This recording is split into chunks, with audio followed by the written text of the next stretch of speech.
Right, so a lot of people think that they need to spend $1 million or a couple of $1 million to get a powerful passport that gives them access all around the world. That's absolute BS. I'm going to discuss 5 residency permits, right, that gives you all the access, all the sensible or the important access that you would ever need. You have 2 options. Either you can pair these residencies with your home country passport. Some people aren't comfortable doing that, right? So they want an alternate option. They want a quick passport. Could be a weak passport, because weaker passports are easier to obtain. And once you have that solution in place, you're a proud citizen of this poor passport country, then you can go on to add these 5 or one of the 5 or all 5 based on your appetite for getting these residency permits, which again are very cheap as compared to purchasing an outright passport, and they give you better access. And when I say better access, which means you have a residential access. You're not talking about visa free, because visa free is one of the biggest crap that a lot of people don't think. What's the point, right? You get a visa free access for 10 days, 15 days, 30 days. What are you going to do? You can't do anything in that country. That's no good. When you have these residency permits, you not only have a cheaper passport on one side, but then you have business access and stuff. So I'm going to discuss the poor passport option towards the end. And when I say poor, I'm just talking about the visa-free access. The passport can be more powerful than your stronger passports that you would pay a couple of $1 million, and all the headache and hassles that come with purchasing an outright passport. All right, the first residency permit that I would like to talk about is the Canadian PR. Now, the Canadian PR, a lot of people think is only good for getting you residential access to Canada. That's one part of it. The other major benefit is that it gets you 19 extraordinary countries that come along with it. So let's say you pair this poor passport, you have a Canadian PR, then you have all this 19 countries access. And I'm going to discuss a few important ones over here. Belize, Cayman Islands, Costa Rica, Dominican Republic. It's going to be interesting. Guatemala, Honduras, Jamaica, Panama, Peru, Qatar, Singapore, Taiwan, and these are just a few. And they're the ones you can take a look at the options that you get. So you have direct access to all of these countries. So Canada is one. Second one is the most famous US green card, right? Once you have the US GC, it's not only good for entry into the US, but it gets you access to half of the strong countries, the other strong countries that you would ever need access to. So you can, again, as I said, you can pair this poor passport with an American green card, and you not only get the American access, future option to get your American citizenship, but also these important 20 odd or more, far more than that. A lot of these countries allow someone having an American green card to enter their country visa free. So that's the second one.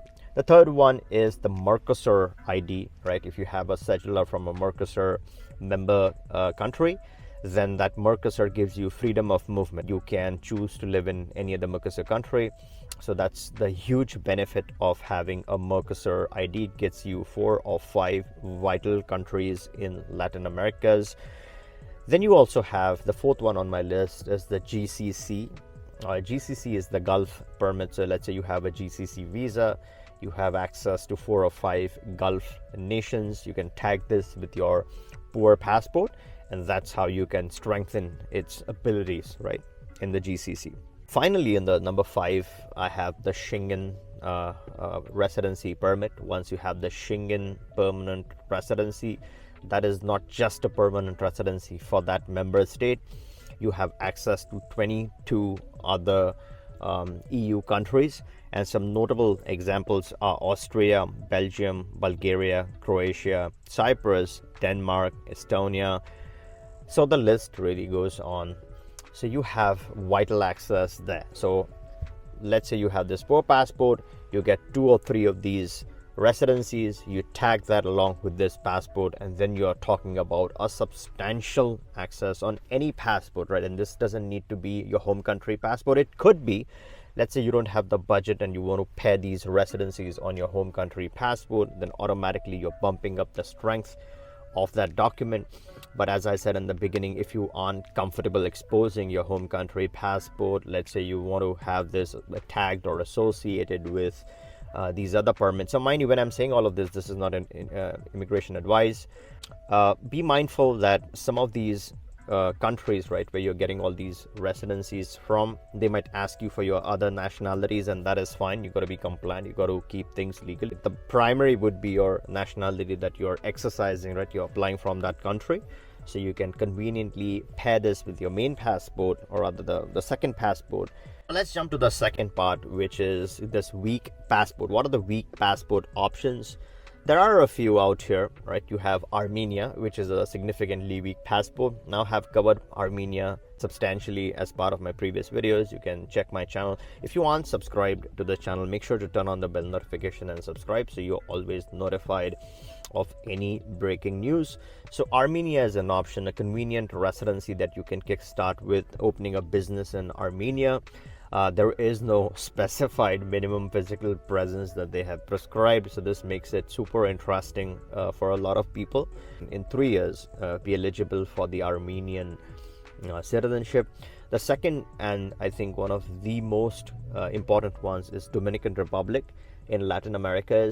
People say it's a poor passport, but I think it had some interesting access. Brazil, you have Japan, you have Russia, and the list goes on. You have some very unique access on that passport. So once you, let's say you become a citizen, then you can pair all of these residencies. How do you get Dominican Republic? It's straightforward. It has a lot of categories that you can qualify under. Passive income of a couple of $1,000s can get you in. Rental income, rentista category of rental income of $2,000 can again get you in. Purchasing a condo of $200K in beautiful Punta Cana or any other part of Dominican Republic can also get you that residency permit. If you have active income of $2,000, then there are ways of structuring this correctly. You can still qualify utilizing your active income if you convert this into the correct financial instruments. And then after just 2 years of wait time, you get a permanent residency to begin with, and then after 2 years of wait time, you're looking at an substantially interesting citizenship, right? You can apply for it. Now, like Armenia, here too, they don't prescribe any minimum stay required on the permanent residency. The more you stay, the better it is, but you've got to be domiciled in the country at the time of applying, which makes it super interesting, right? So these are just a couple of examples. There are other examples like South Africa and a bunch of other unique hidden gems out there. This is something that I discussed a lot with my clients. What are the best options for them, which are faster, flexible, cheap, etc. If you're interested, you can always click the link in the description, book a call with us. We can discuss the best fit in your situation and get you started, not just with your passport option, but also with your residency option, because if you trigger the two, you're benefiting both ways. You're not only getting a citizenship, but you're also getting the access, business access in certain cases. Some passports have the APEC privileges, which is 19 more countries business access, and some passports have the NAFTA.